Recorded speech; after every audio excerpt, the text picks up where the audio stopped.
I understand. You want the script rewritten entirely in English, maintaining the strict requirements.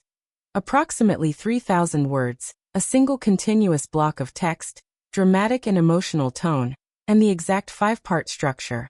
Here is the complete long-form YouTube script for the Reddit stories niche. You know, sometimes I look back at that night, at the shattered glass, the silence so deep it felt like the world had stopped, and the way her eyes finally, tragically, met mine across the wreckage of the fairground, and a cold wave of doubt still washes over me. Was I a complete and utter lunatic for what I did? For throwing away everything I had worked for, my fragile reputation, my academic future, my last shred of dignity, all for a girl who had so clearly abandoned me? Maybe. But standing there, my body aching, blood warm on my lip, staring down the arrogant face of the guy who had systematically dismantled my life piece by piece, it felt like the only path left to walk. I need you to tell me, honestly, right now, would you have done the same thing if you were backed into a corner, completely broken, with nothing left to lose? My name is Alex, and if you're guessing I was the quintessential high school nerd, you'd be absolutely right. I owned the glasses, the slightly too serious demeanor, the deep, passionate love for algorithms, competitive programming, and the complex lore of my weekly Dungeons and Dragons campaign. My natural habitat was the warm, comforting glow of a monitor screen, or the hushed reverence of the library's rare book section. Physical prowess? 0. Social standing? Barely registering. And yet somehow, magically, inexplicably, I had Sarah. Sarah wasn't just pretty, she was magnetic. She was the kind of person who radiated genuine warmth and light, with a laugh that could cut through the most awkward silence. She was popular, yes, the kind of girl who effortlessly knew everyone's name, but she was never cruel. She was genuinely, fundamentally kind. And she chose me. We met in the advanced physics class, bonding over the esoteric beauty of theoretical mechanics and late-night study sessions fueled by stale donuts, and a shared obsession with why relativity was just so cool. We were the classic odd couple, the brain and the beauty, but our relationship was a haven. It was a shared universe where we could be our complete, messy, authentic selves, completely safe from the brutal social hierarchy of high school. For almost 2 years, we planned everything. I'd program the future, and she'd run a non-profit organization to save the world. Or something equally amazing. She even came to watch my D&D group play once, giggling when I, the stoic dungeon master, accidentally described a fearsome ogre as having very nice hair. It was simple, deep, and absolutely wonderfully perfect. Or so I believed. Then, the storm arrived, wearing a Letterman jacket and an air of effortless entitlement. Enter Mark. Mark wasn't just a jock. He was a walking stereotype of masculine perfection. Quarterback, basketball star, the heir apparent to the homecoming king title, complete with a perpetually smug smirk and a jawline that could cut glass. He was everything I wasn't.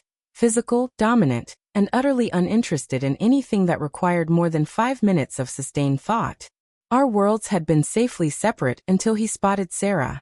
It started slowly, insidiously. Sarah would mention him. Mark needed help with his history homework. Or, Mark said the funniest thing about Mr. Harrison today. I dismissed it. She was kind. She helped everyone. But the mentions grew more frequent, the interactions more visible. He started lurking, standing too close to her locker, inserting himself into our lunch table conversations with a casual air of possession. I'd feel this cold, nauseating twist in my gut, but I'd rationalize it away. Sarah loved me. She chose me. He was just a distraction. The moment the foundation cracked was just before the spring fling dance. We had our ridiculously nerdy, coordinated costumes planned. A tribute to our favorite sci-fi franchise. I was excited, genuinely practicing my terrible dance moves in my room, convinced this would be our night. 2 days before, she asked to meet. Her hands were fidgeting. Her eyes wouldn't meet mine. Alex, she whispered, I think we need to take a break. My entire body froze. A break? What did that even mean? I stammered, asked why, pleaded with her to tell me what fatal flaw I possessed. It's not you, Alex. She used the classic, devastating line that always confirms it is, in fact, entirely you. I just need space. I need to figure things out. She refused to elaborate, just repeating the word space. I was hollowed out. I spent the next 48 hours in a silent, agonizing loop of self-recrimination, trying to find the moment I messed up. The next day, I saw her. She wasn't alone. She was with Mark.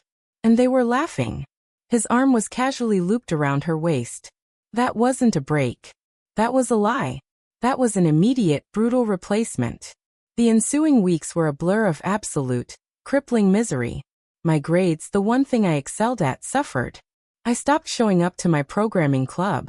Every meal, every hallway walk, every moment in that school was a minefield. I saw them everywhere, their public displays of affection like systematic torture designed specifically for me.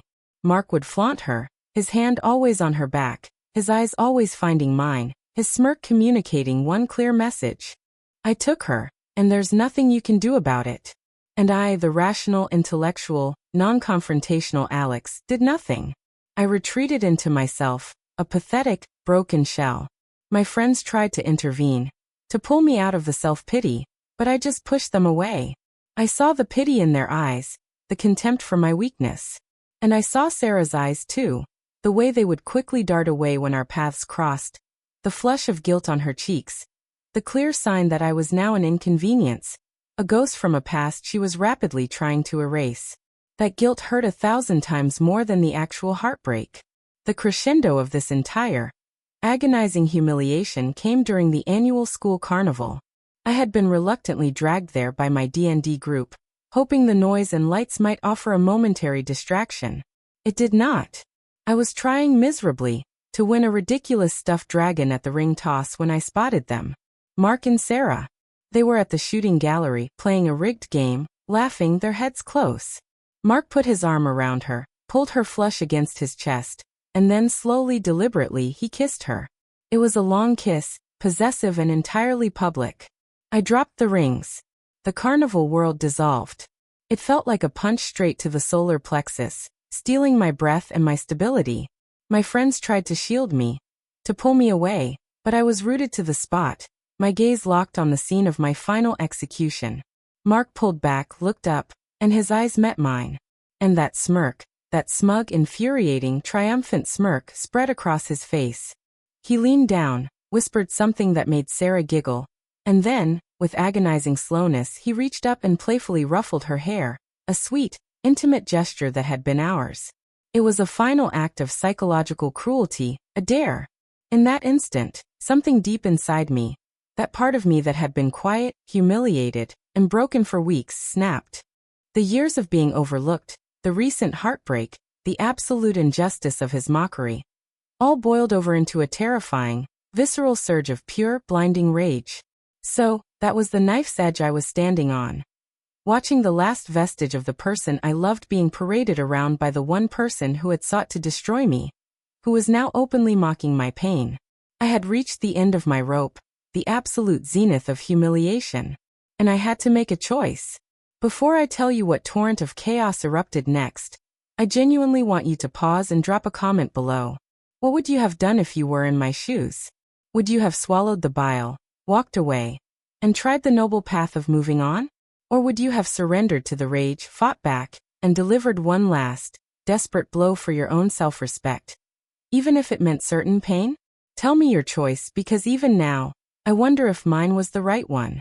I walked straight toward them, my fists clenched so tightly my nails dug into my palms.